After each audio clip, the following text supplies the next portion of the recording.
Hi అందరూ ఎట్లున్నారు? మంచిగున్నారా? కార్తీక మాసం పూజ వీడియో లేట్ అయిపోయింది. ఏమనుకోవద్దు అందరూ. ఎందుకంటే మా ఆవిడికి బాగా జ్వరం వచ్చింది నా కొడుక్కి. హాస్పిటల్లో పొంటి తిరుగుడికే సరిపోయినా నేను. వాడికి బ్లడ్ చెకప్ చేస్తే టైఫాయిడ్ అని వెళ్ళింది. అందుకే లేట్ అయిపోయింది. సారీ ఏమనుకోవద్దు. సో కార్తీక మాసం పూజ ఎట్లా జరిగిందంటే ఇల్లంతా డెకరేట్ చేసి దీపాలు అయితే పెట్టినాము. తులసమ్మను కూడా మంచిగా డెకరేట్ చేసి 365 వత్తులు పెట్టి ఉసిరికాయ దీపాలు నైవేద్యం అన్నీ పెట్టి అన్నీ రెడీ చేసి అయితే పెట్టిన. మా ఆయననైతే టైంకి వచ్చి ఆ అమ్మవారికి మంచిగా దండం పెట్టుకొని 365 వత్తులు అయితే ముట్టించిండు. కొబ్బరికాయ కొట్టేసిండు మా ఆయన. ఇంటి యజమాని ముట్టియాలి కాబట్టి ముట్టించిండు. ఎందుకంటే మనోళ్ళకు మొగోళ్ళకు రోజు డ్యూటీలకు పోతారు కాబట్టి వాళ్ళకు దేవుని దగ్గర దీపం పెట్టాలంటే టైం కుదరది. అందుకే ఈ కార్తీక మాసంలో ముట్టిస్తే 365 వత్తులు ముట్టిస్తే మంచిదని ముట్టించిండు.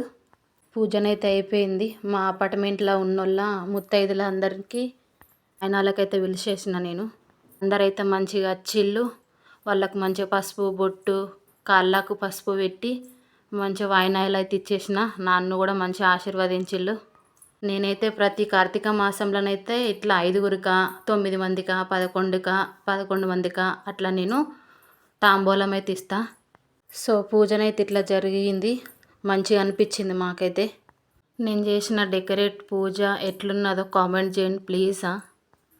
నా వీడియో ఎట్లున్నదో లైక్ చేయండి, షేర్ చేయండి, సబ్స్క్రైబ్ కూడా చేసుకోండి, బెల్ ఐకాన్ కొట్టండి, కామెంట్ కూడా చేయండి. మళ్ళీ చెప్తున్నా ఏమనుకోవద్దు వీడియో లేట్ అయిందని. సారీయా. అందరికీ మళ్ళీ చెప్తున్నా కార్తీక మాసం శుభాకాంక్షలు అండి.